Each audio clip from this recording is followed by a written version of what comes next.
G'day, West Tigers fans. How are we doing today? We've got a very, very special episode because I have my mate Bruce from the Claws Out Instagram page joining us to debunk all things West Tigers against Manly Sea Eagles and breaking down that game. So let's get into it. How you doing, Bruce? Can you hear me, mate? Hey, how you doing, Bruce? Yeah, not too bad yourself. Yeah, not too bad, mate. Hey, thanks for jumping on the potty with me. I super, super appreciate it. If you want to introduce yourself to me, I don't think we've had the privilege of meeting, and then maybe a little bit about what you do for the fans watching the show. My name is Bruce. What I do, so basically, I just started the new Instagram page called Claws Out. Just makes so much sense. Being a massive Tigers fan, and my personal life, I do a lot of content. Not in terms of sports and footy. My background is more into like cars, right? And since being in that profession of making good content, I was like, you know what? Besides just cars, I'm a massive, massive sports fan, and especially footy. And who not better to support than the Tigers? Right. So I was like, you know what? I might as well just start doing content for the Tigers and just see where that leads us, and just hopefully gets me connected to more people like you. But yeah, man. I love that, man. I love that. Well, thanks for jumping on and kind of today's video, we kind of touched a little bit on it in the DMs. We're trying to figure out what are we gonna talk about, like what's this episode gonna be about? And I was like, what about we talk about the Manly game, debunk that, get your honest Oh, thoughts, opinions, we'll talk some stats, things like that. So, I mean, off the bat, tell me a little bit about what you made of the overall performance compared to say the last couple of games before that. man, that first minute had me worried. Mm, That first minute, I was like, please don't make this a repeat of this whole season. You know what I mean? Like, yeah. when I first got that first try in that first minute, I'm like, please don't let this be a 50-0 game. Um, but once that try kind of got let in, that was kind of that main stint of that game where we were worried. I think throughout watching the whole game, we were just like, okay, they picked back off it. hmm We didn't have any crazy stints where we felt like we let Manly through the game. And also looking at Manly, I don't think um, they were that side that made us worried this whole game, especially to our fans. Mm. Um, but yeah, man. Yeah, that's so true. Like when you look at the big picture of the game, I hate to say it, but it was kind of a boring game in the sense it wasn't flashy. There was no major comebacks. There was like no crazy like try. Like it was just a good old fashioned footy game where one team was better than the other, right? And we were going up against a pretty solid team that we thought, Yeah. but we really stuck it to them. And so, with that, who do you think set the tone early when it came to making sure we stayed on track the whole game? Because I just feel like there was a point there where I thought it was going to be the old Tigers. One, it was in that first few minutes, but also in that second half when things were starting to slow down. I just felt like we were losing our tempo a bit. Who do you think kept the tone going, and who do you think set it early on? I think honestly, it came to one player, and that player that just re-signed his contract with us, Adam Mm. Dewey. Yep. Yes, he scored that first try, but it was just something about Dewey since the Doggies game that we won 2 weeks back. He really stepped up. I don't know if it's because he was finally pushed into position he likes to play in Mm. the 6 or 7 role. But man, he's definitely stepped up. And I think I'm glad he's now sitting that 7 role with Luai for the time being. As much as I do love Latu, the idea of Latu at Luai in the halves, I think it's just a bit too early for Latu. He needs to kind of be that apprentice Mm. under Dewey first before he can actually step in and control. Because right now he doesn't seem to have that voice in that team, Yep. but he's getting there. He's getting there slowly. Um, and again, that just comes down with just more experience, more game time. Him playing off the bench on 14, great, perfect. he comes in, he's that impact player. But I think maybe towards mid next season, once he's ready there, we're keen to see Yeah. the Luai and Latu's in there. Dewey, I don't want him out of the team. He'd probably play that 13 ball playing lock again. But yeah, man, in terms of that game, I think Dewey definitely it all backed off him. And also in a way, the energy with Luai. Oh, Luai yeah. creates massive energy. Hmm. Like I've seen comments, I've seen what people say about Luai. He's been underwhelming as a signing this season, but I don't think people really understand the gist of things he does behind the scenes. And I get it. It's so cliche to say, what people do behind the scenes, on and off the field. But man, like if you really watch the game without the action, you should see the energy he provides for that team and the things he does. Like once he gets the ball, he's hopping around, he's jumping around, he's stepping around. Yep. That's what gets the crowd going. Yeah, But exactly. Yeah, man. Like Luai, yeah, like you said, his energy. But I feel like the last 2 weeks against the doggies, well, yeah, we had the bye against the doggies, and then now, this most current game, most recent game against Manly, seeing Luai, his movements. You started to mention it there, the way he stepped, dummies, jumping around. There's something different about him now having Adam Dewey as his right hand man. It's almost like he's free to do what the heck he wants and what he's been wanting to do. Now, Latu, same thing. Huge fan of Latu. I just feel like he needs to be an apprentice for a little longer, like you said. Like he still has a lot of development, and understandably so. He's just a young gun trying to work out first grade footy. We saw that with Lockie Galvin. I just feel like Lockie Galvin didn't bring the best out in Jerome. So I'm going to go out on a limb and say if we still had Lockie Galvin, I feel like we wouldn't be on this winning streak that we are on now. And I don't feel like we'd have been so deep in the season that we are now with the results. But with Adam Dewey next to Jerome Loy, things are looking on the up and up, man. Like there is something different. There's this spark, this chemistry that I can't explain. And so, do you think our game was won in the halves, or do you think it was won in our forward pack, on our edges? Where do you think the game was actually won, and do you think it stemmed from our halves? I think it definitely stems from our halves, 100% from our halves. Our edges looked fantastic. Like the amount of line breaks we've had on the edges, especially the left side where Taylor May and Mm, Tito is. Like it definitely, like no matter what it stems from the halves, our forward pack's done great. Like I don't think they ever miss a beat, right? Like the only times we've missed a beat is when we get those really bad games that we lose, or we get their thrashings. And what especially I think the last game against Manly, we lost comfortably. Like hmm we had no foot in that game. hmm And for us to turn around about a month later and see the big difference in sides, like yes, Manly may have played as a worse team than a couple weeks ago, but the difference, how we played from then till now, it's a massive difference. And you Absolutely. can really see it. Yeah.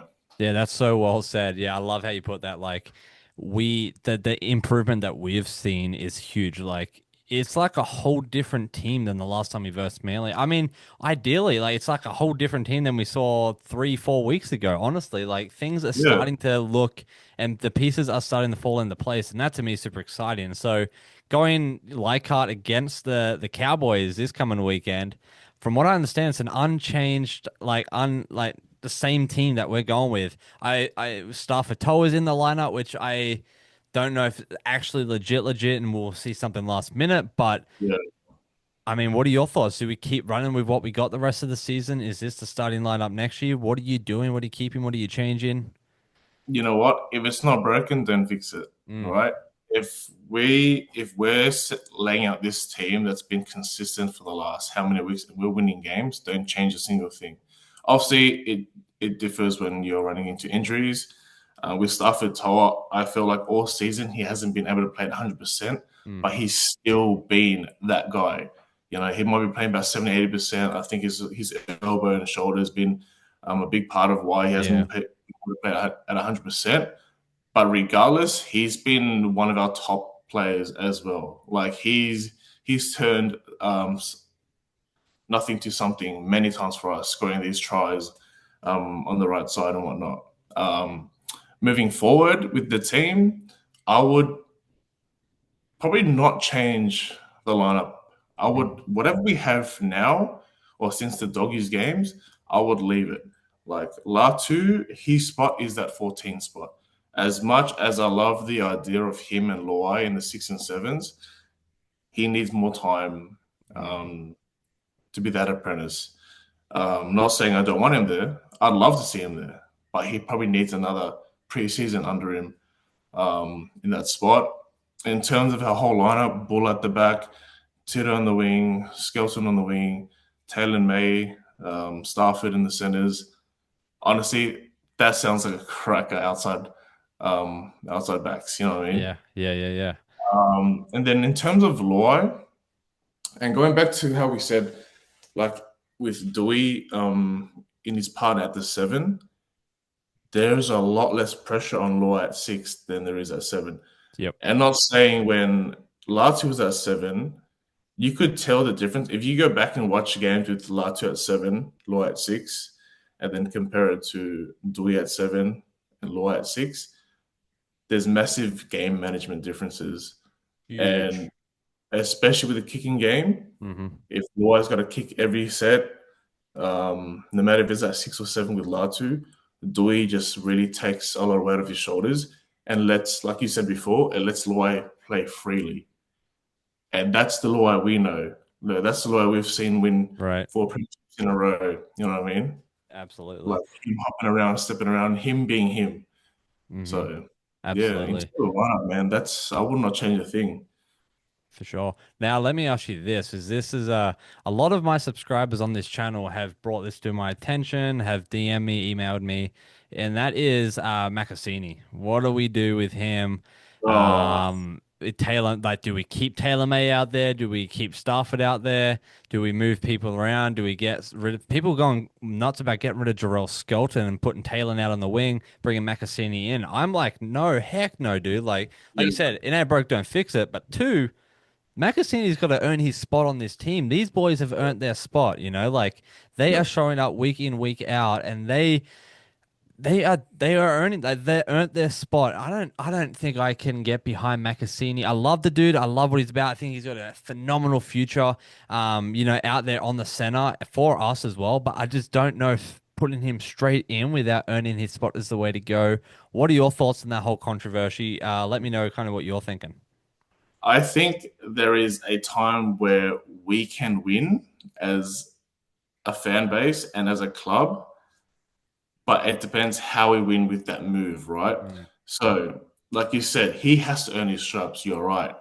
And for me, I think the only time it makes sense to ever push him in his position, since I think he's a left-sided player, is when injuries occur, right? Hmm. Like I don't, like I said, don't want to fix things that aren't broken. And right now, our wings and centers have been solid. They gel, they work together. The more game time they have together, the more chemistry they're going to build with each other. The more they're going to understand how each other plays. Hmm. And then if you go, say, I don't know, say round 27, right? The last round, nothing's gone wrong, and he jumps in.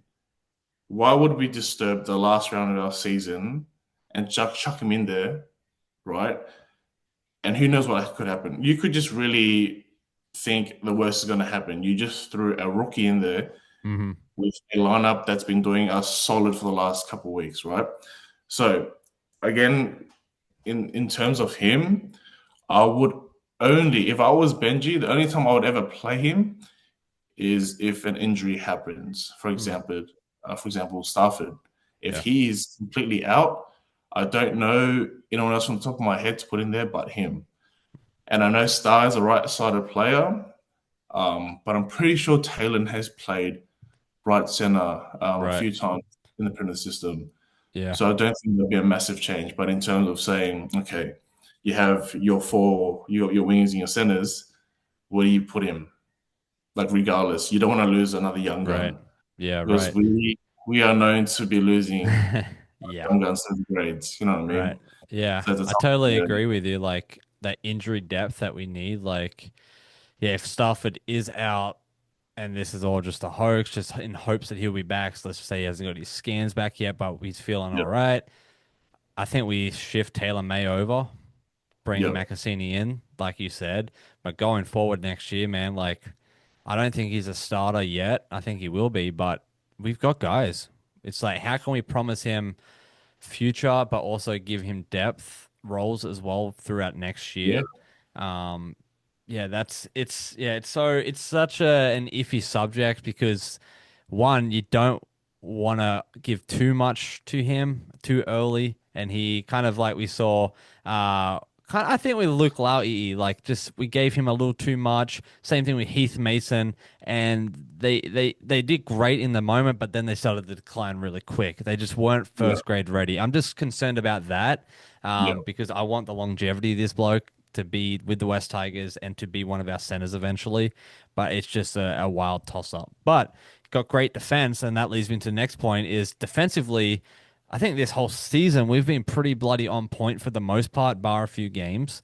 Yeah. There's been a huge improvement for us. I mean, on my channel, we've got a guy named Sam the Statman. He's like grafted all out for us, and we are on the up and up. We have literally gotten so much better over the last 3 to 4 years. How do you feel like our defense went this past game against Manly? From what I recall, we are sitting around 86, 87% defensive like efficiency rate, which is pretty solid. I wish we would have pushed like low 90s, but hey, you can't complain. Beggars can't be choosers. What are your thoughts on our defense overall? Honestly, our defense overall has definitely improved. I feel like as our attack improves, our defense improves, right? Mm, And you win your games based off defense. hmm For example, you look at the penalty system; they play set for set. hmm If you see how the Penrith guys play the last 4 seasons, say compared to last season, they play the longevity of the game.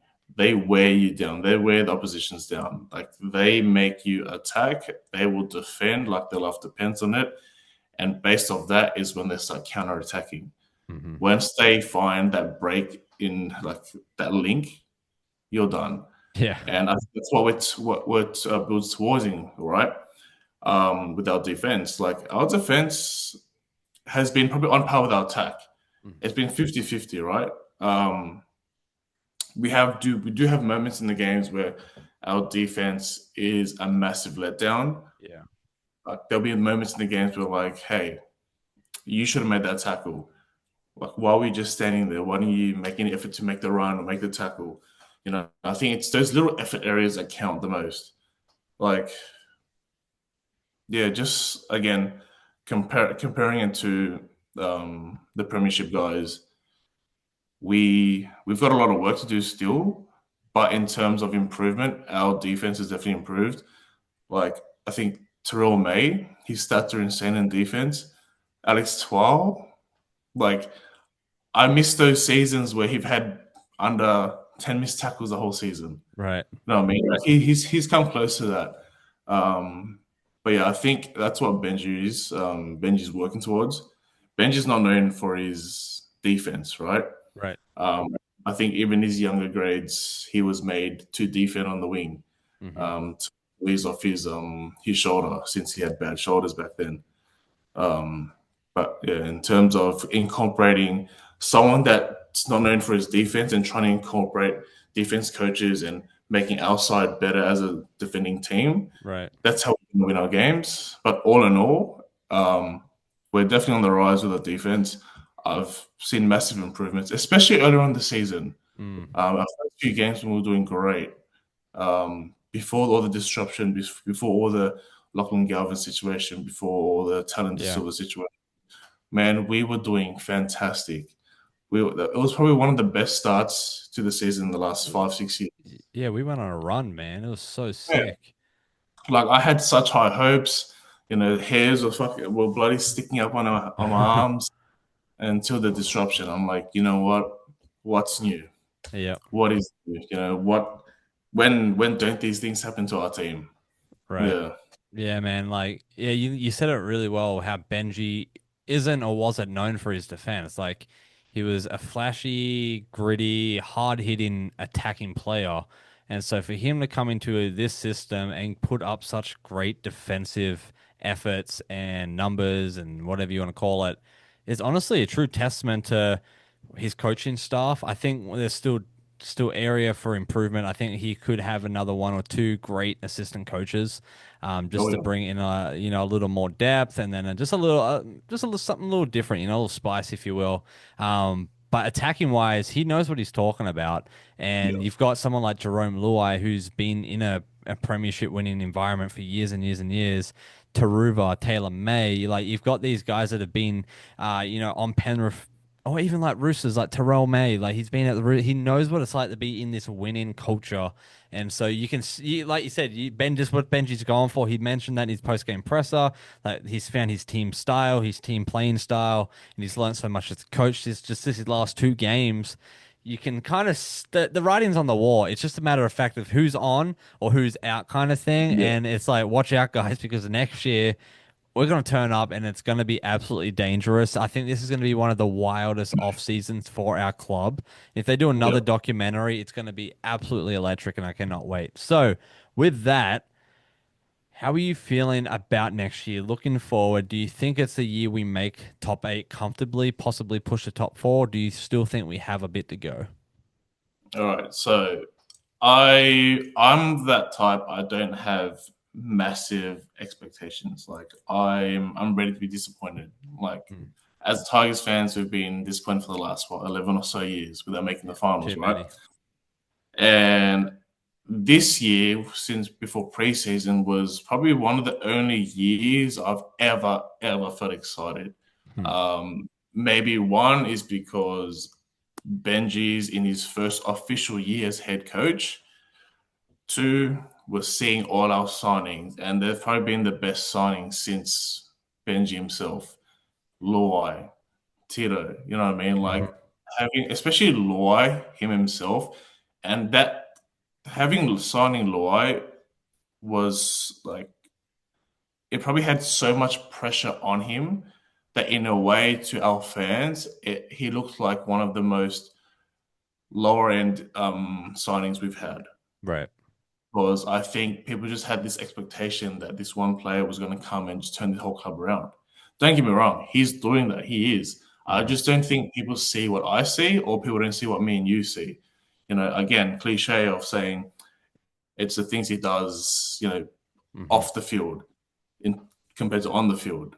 Like you're putting all this pressure from a team that's won the wooden spoon 3 years in a row, and you're expecting this one player to come in, turn the club around, and take you to the finals. Right. Like that is a lot of pressure. Like you said out loud, that is a lot of pressure on one player.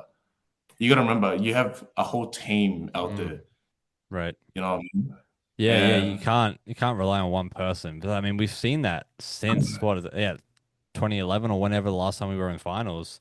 yeah, Like we've had decent signings. I'm talking like Adam Brooks, even like Tedesco, like these guys that were great freaking footy players, but it's not an individual sport, it's a team sport, man. Like everyone's going to be ready, yeah, and I just feel like we haven't had that. And it's like you said, off the field, the culture, I mean, from what I've seen, we haven't had that team culture like we have yeah, this year.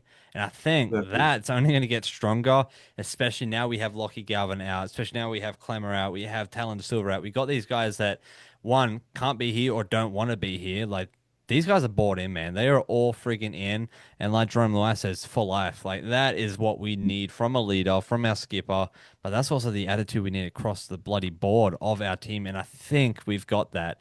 Let me ask you this. Jackie Bird, man, like him not getting an offer from us again. What are your thoughts on that? I love the dude. I love Jackie Bird, but just wasn't up to par for me this season. And I think it is time to see him move on for what we're building. What are your thoughts?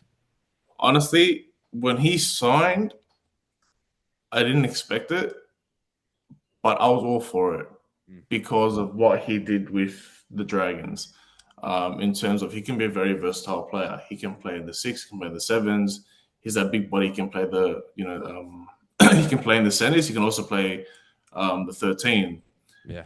And I think when we signed him for this season, and us coming against the Dragons, he's harming us. Like Jack Bird was harming our defense. He's unpredictable. Yep. I was like, you know what? I wasn't expecting us to sign Jack Bird, but I get it. I get for the experience, you know what I mean? And I don't hope that came off, how he played against us, how he manipulated our plays, how he can break through the lines. But I was all for it. But coming onto this season, it was a bit disappointing. Yeah. You know, like there was games that we were in it to win it, and it came off his errors that I can't say lost us the game. If we won, we would have won comfortable. Right. But there was just those moments where the game was there for us to win, and I can probably recall two games that there was there for us to win, and he's just absolutely shanked it for us. And I'm Yeah. pretty sure there was one recent game where Loa just gave it to him, like just catch the ball. All you Yeah. need to do is catch the ball. Yeah, he dropped it You know? like two or three times or whatever. Same Yeah, thing with who was it? Charlie Staines. I forget who it was against, but just dropping yeah. the ball. But the good thing about Charlie is he recovered and he got it back together, Oh but yeah, he definitely put broke tries that on the game. Yeah, board. But yeah, Jackie Bird, man, hate to see him go, but at the same yeah, time, I just don't see how he would fit into our system that we're building. I just don't see yeah. it. And yeah, it's gonna be unfortunate, but at the same time, it's part of footy, it's part of the business side, and it's what That's we it, got to man. do to get back to the premiership days. So let's finish up with this. What do you feel like is going to be our big leg up against the Cowboys? What do you feel like we're going to struggle in, or not struggle, but our area of growth, if you will, something that we've got to really be intentional about? And what do you think the final score prediction is going to be? The eighth one of the world Hmm. is that has to be our leg up. I know as of recent years we've had a terrible record there. I think the last time we played the Cowboys there, we got absolutely pumped. Yep. I believe. I might be wrong. I might be right. But this season, I think we've won 2 out of 3 there at Leichhardt. I think I've been to both games. Um, but Leichhardt can be a blessing or it could be a curse. Mm. Curse as of in terms of our history playing there.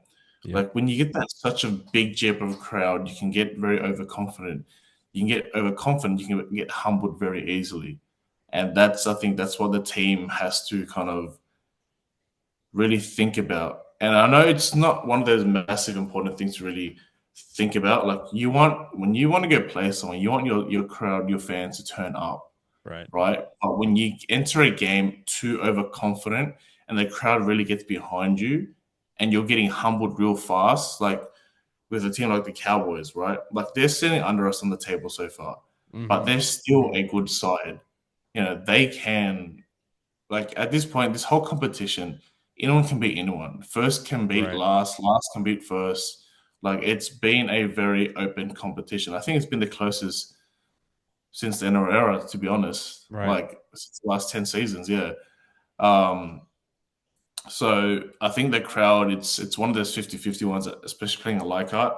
It's either one again, it could be a curse or our luck's now string to turn around, and then they're understanding how to use the crowd to incorporate them into the Yep. game. Yep. Because a lot of the times when the crowd's dead, your players are dead. Yep. Your players lose energy. As much as the game's gone, as much as you want to cheer for your team, as much as the crowd is going, the team is depleted. Like they don't have the energy anymore. They don't have the motivation to keep playing anymore. But Right. once you can keep them in the game consistently, especially us people, us the crowds, and give them what they need, great. We're we're always going to be in it to win it. Mm-hmm. But it's just how our team handles that energy. If you just disperse it too fast, too quickly, you don't have the longevity of the game anymore. You know what I mean? So it's just all about how you're using your energy and how you're using, I guess, the people around you as well. Um, Absolutely. yeah, man. And then, so what do you think the score's going to be? Bold call. Let's go. I want to hear it. As much as it might sound biased, I think it's definitely another win for us because it's a historic game for us. Yep. Yeah, it is. I think it's our anniversary of the grand Yep. final. This game, I'm gonna say it might be a close one. It could be like a 32-22, to be honest. I can It could see be a that. close one. I Yeah, it could could see be very that. close It's either going to be that. It's or it's going to be like a field goal or a penalty kick from Dewey. I think that's what Yeah, it's going to be. Seems to be the yeah. trend at Leichhardt, so we'll see what happens. Hey, but you know what? If those close wins turns the history around, I'm all for it. Because if it starts turning 100%. from 1 point wins to 2 point wins to 10 point wins, hey, we're all for it, man. Because Exactly. Leichhardt is going to be, it still is going to be the eighth one of the world for us. Absolutely. Yeah, I'm so, Yeah. so pumped for the game. It's going to be absolutely electric. All right, Bruce. Well, thanks for jumping on, mate. Greatly, greatly appreciate it. Where can people watching my show find you, social media wise? And yeah, I'll will give you a plug. Yeah, thank you for having me on. Of This was course. enjoyable. It's finally, I think, good to put my face to, I guess, the Instagram page Yeah. that we just started. As you can see from all the collabs and whatnot. But where people can find me, just go at Instagram, ClawsOut.au. It's just all content I make. If it isn't content I make, it's content, say from the past, historic games we've played, tries, moments, or news that if I can get in early enough, I'll post up. Yeah. But big Tigers fan always. But yeah, man, Love this it. week is Monday. Awesome, guys. Well, run it up. ClawsOut.au on Instagram. Make sure you chuck Bruce a follow.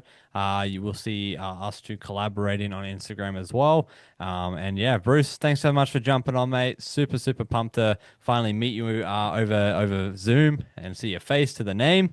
And yeah, you take Likewise, it easy. And up the Tigers. We'll have to do this again for sure. 100% down for it. All right, man. Well, you take it easy. You too, man. See ya. See ya.